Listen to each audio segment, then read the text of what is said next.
Guys, as promised, I'm back with part 2 of my maintenance journey. Today was our first court appearance. It was quick. Literally I was in and out. It was less than 5 minutes.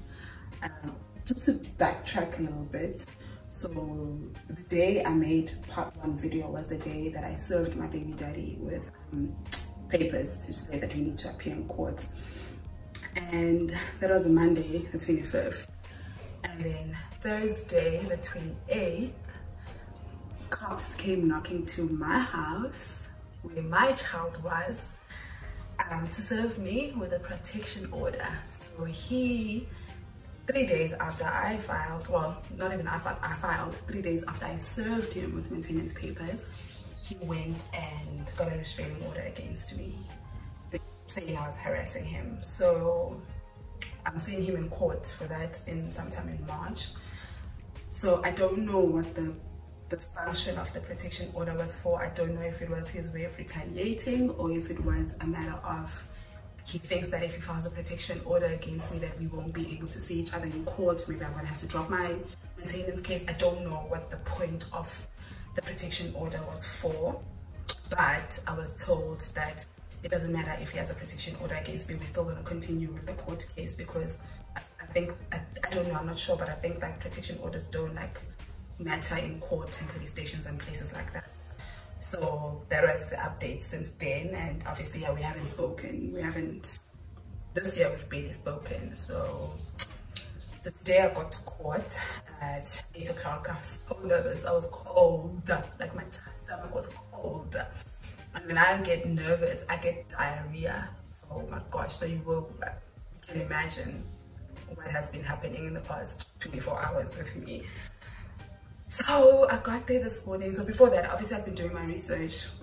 I've spoken to a lot of people. Everyone I've been asking what to expect in the first appearance, and everyone makes it seem like, okay, cool, first appearance are never really like that crazy anyway. It's just literally you sitting in front of a clerk officer, I think that's what they called. My apologies if that's not what they called, but you're sitting in front of someone and he states his case, you state your case, and then if you don't agree on an amount, then it moves to the court. So I was calm when I got there, and everyone that I spoke to kept saying me, just keep calm, just keep calm, keep calm. So I was just like, okay, clearly something happens there, because why would everyone just be like, keep calm, you know? Anyway, so I got there this morning at 8 o'clock in the morning, and they only start working at 8, but my file is written that you need to be there at 8:30. I mean, they only start working at 9, but the file is written you need to be there at 8:30. So I was there like at 8, and then I sat in the waiting room. So you write your name down and then you sit there. So about so you work the whole time. So I'm sitting there the whole time, he's not there. And around like 10 to 9, they start calling names, and I'm just like, oh my gosh, this person is not here. Like, what's going to happen? What's going to happen? And then there's a guy who was sitting next to me, and I was just like, how many times have you been here? And he said that he's been doing this process with his baby mama for like a year. And so I'm like, okay, cool, so what's going to happen? What's going to happen? And he explained to me basically the same thing that everyone else has been explaining to me, but my nerves had gotten the better of me. It was like I forgot everything everyone told me. Eventually he got there, I think around 9:30, and luckily, but he got there, and then only like 10 minutes into him getting there, our names got called. And so we get inside. It's like a small office, and the lady who was helping with my case seemed very, very sweet. She asked me if I was ready to proceed, and then we went inside the office. When you get inside the office, okay, she opens your file. It's just the two of you in the office, and it's just sitting across you. She opens your file, and then she asked him if the child is his, and he said yes, the child is his. So she says, okay, cool, then can I please see your documents so that we can see your payslip, your bank statement, and all of that stuff? And he said he didn't bring them. He didn't bring them.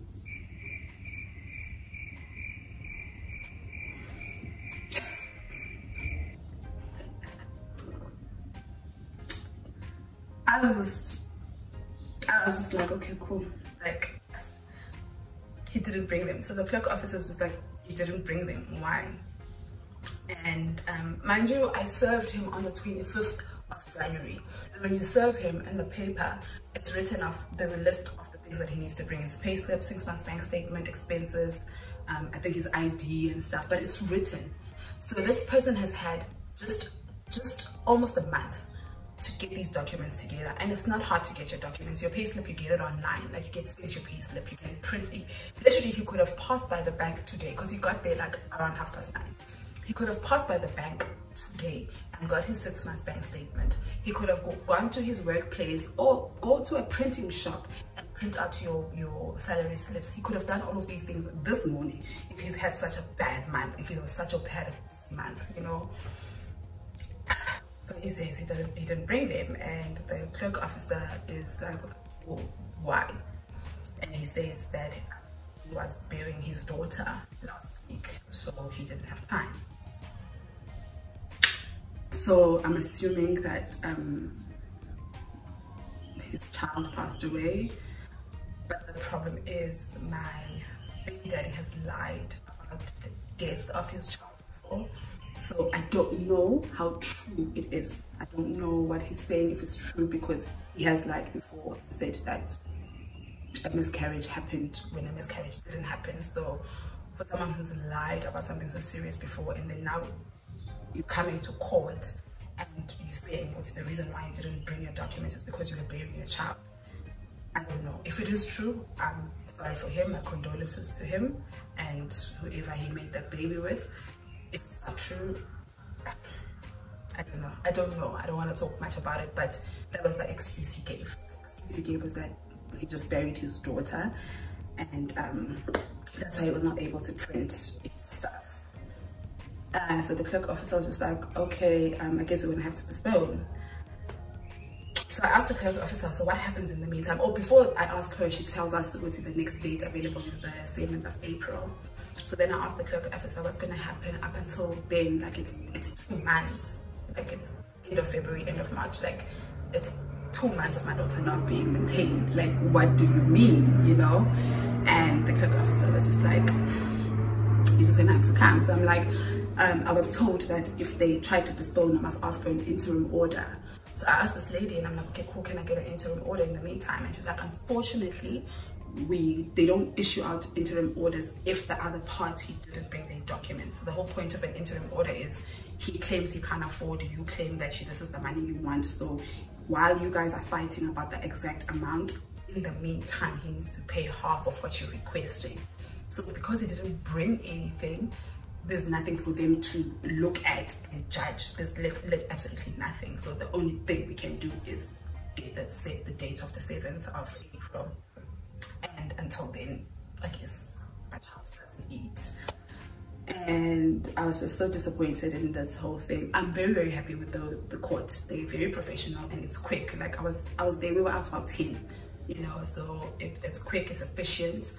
But I'm disappointed in him, but I'm not surprised, but I'm disappointed because you could have brought your documents and this process could have been done. Like today, for me in my head, I was just like, come on, I know him, or maybe I thought I know him, but I just felt like, no man, uzofika.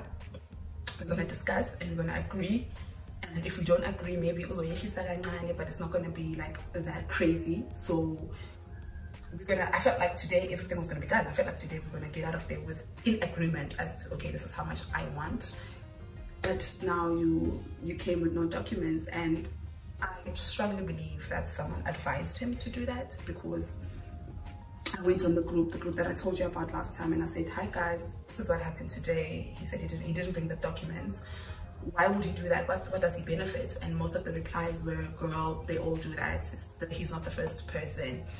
And so I'm like, but what is he gaining by postponing this? Because for someone who filed a restraining order against me, you should have wanted this process to be quick. You should have wanted to be done today, because clearly you don't want to see me. So if you coming here without documents, you know that we're going to have to see each other more than once. We're still going to have to see each other.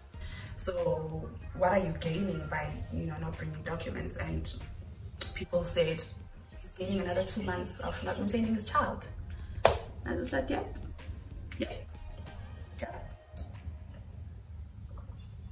That's what he's gaining, another 2 months of not maintaining his child.